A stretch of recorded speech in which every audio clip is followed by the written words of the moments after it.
Love this podcast? Support it and sponsor today. Simply head to ozcastnetwork.com for details. It's The In Show, Australia's only show dedicated to innovation from Adelaide, Australia and across the globe. Hi, it's David Grice and Troy Sincock. It is the last Monday of the year for the In Show, and we are batting up some more weird and wonderful news, David. Oh, yes, I can't wait to hear about these stories today. I mean, talking about footwear. Who would have thought we'd be talking about footwear on the In Show? I mean, it seems to me that, footwear's been pretty traditional over the years. They sort of, discovered that using leather was going to be more durable than some other things. And then we've, over the years, we've had, sneakers that just look absolutely extraordinary. I mean, you take a look at the Dunlop Volley back in the day. Yes. And now you take a look at some of the footwear that's being battered up as sort of streetwear. It's, these things look otherworldly. And talking of Dunlop Volleys, actually, when you're a roofer walking on iron roofs, Dunlop Volleys have the best grip. What do you mean? Yeah, well, you put the Dunlop Volleys on and you can get up on the iron roof and you don't slip off. Are you just saying that because you haven't tried any other footwear and that's just what you happen to wear? No, not at all. It's actually a fact. It's widely known within the industry. Widely known within the industry. Well, I can assure you these are a hell of a lot better. Here's Claire with more in news, including a story about shoes made from a material 200 times stronger than steel. What else have you got for us, Claire? Well, guys, this week I'll be talking about the future of news and a new kind of super shoe. But first, a life-changing diabetes management system is expanding its business globally to help sufferers monitor their condition. Taiwan-based Health2 Sync has raised $6 million to launch its diabetes tracker and management technology in Asian countries, including Japan. The system uses a Bluetooth dongle which connects iOS and Android devices to a device that measures how much glucose is in someone's blood. The information collected is then sent to the Health2 Sync app, which analyses the data and provides feedback.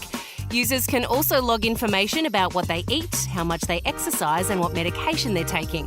Although the app can be used anywhere, CEO of Health2 Sync Ed Deng explained that they've decided to expand into Asia because there aren't many diabetes practitioners and because they have partnerships with local pharmacies and insurance firms.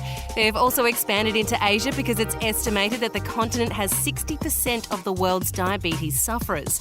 Health2 Sync hopes that in the future they'll be able to integrate blood pressure meters and expand into other areas of the globe. American company Genies is changing the way we get and interact with news. They've launched a new app called Genies Clone Yourself, which aims to make the news more interesting and shareable. When you first open the app, you get to create a personalised Pixar-like big-headed genie. You get to choose a personality type which determines what type of news you see and get to decide how your genie looks. Every day, your personalised genie will act out 10 to 15 scenes related to that day of the year and trending news. According to CEO Nigam, you could find your genie riding a nuclear bomb if Trump decided to nuke North Korea. The app lets you swipe up to read the original news article and lets you send the scene to your friends by using other social media like Facebook and Instagram Direct. To make sure the news is factual, human editors analyse every scene before it's sent and only include information published by reputable news organisations. The app can be downloaded for free from iTunes and the Google Play Store. Researchers in the UK have made the first ever graphene shoe, which is way more durable than the average sneaker. For those of you who don't know, graphene is a carbon-based type of material which is atom thin. It hardly weighs anything, but it's about 200 times tougher than the metal steel. So far, it's been used to make batteries charge faster, and when fed to silkworms, the creatures produce conductive super silk that's stronger than an ordinary thread. This new type of shoe combines the power of graphene and rubber in its sole. The outcome is a more resistant type of footwear that's 50% stronger and stretchier than the average shoe.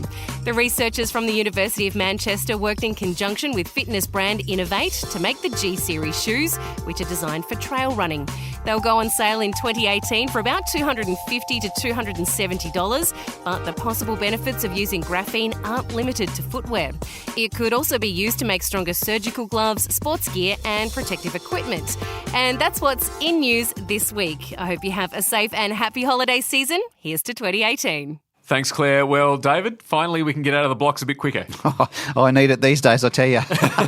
Isn't it extraordinary that, some of the things that are being developed, like the strength of these materials and how lightweight they are, is absolutely phenomenal. I think, whenever you think of steel or, things like that, you'd always think of weight and, but now to think that, a material like this that's so robust can have us actually more light-footed is incredible. And the thing that they talk about is being atomic in size, like it's really tiny. So how the heck do they measure how strong it is? It's just profound. What a massive innovation. I wonder what other applications this has as well. And you wonder then, I guess my mind's taking me to, elite athletes and the Olympic athletes, and how is something like this, a shoe like this, going to actually give them a more of an edge, and is it going to be seen as legal? So then, how does the Olympic Committee, for example, legislate or create rules around footwear if they have to? I tell you what, it makes me think of the aluminium cricket bat that Dennis Lilly trialled back in the day. I think that was in the 80s. And I think it actually did some damage to the ball. So that was a bit of an issue. Mind you, not that he ever really made that many runs. I don't think he hit that many. No, that's true. But that wasn't implemented. And I never actually saw Dennis hitting with the ball, but can you imagine the noise of a cricket ball on an aluminium bat? It'd just be quite interesting. Yeah. Probably have to put hearing protection in as well. All right, well, David, tomorrow is interview time on the In Show podcast. And again, the final one for the year. Yeah, indeed. And Troy, you abandoned me. You went off. Nobody knew where you were. And you bobbed up in Melbourne and got to interview Tanya. Yeah, Tanya de Jong. She did a TED Talk some time ago called How Singing Together Changes the Brain. That sparked global interest. And, you would think from seeing someone do a TED Talk and knowing that she's a soprano, that's probably all that she is. But my goodness, this woman has got a lot going on, including, a lot of charity work, what she's doing in terms of building communities. And what's even more extraordinary, you think that she's completely self-made. Then you hear about her grandmother and what she innovated.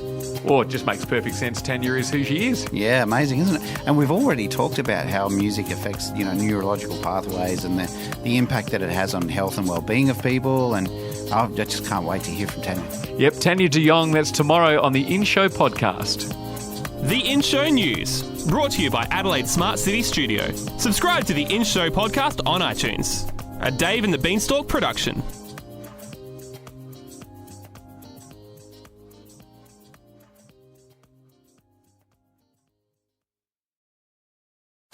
Love this podcast? Support it and sponsor today. Simply head to AuscastNetwork.com for details.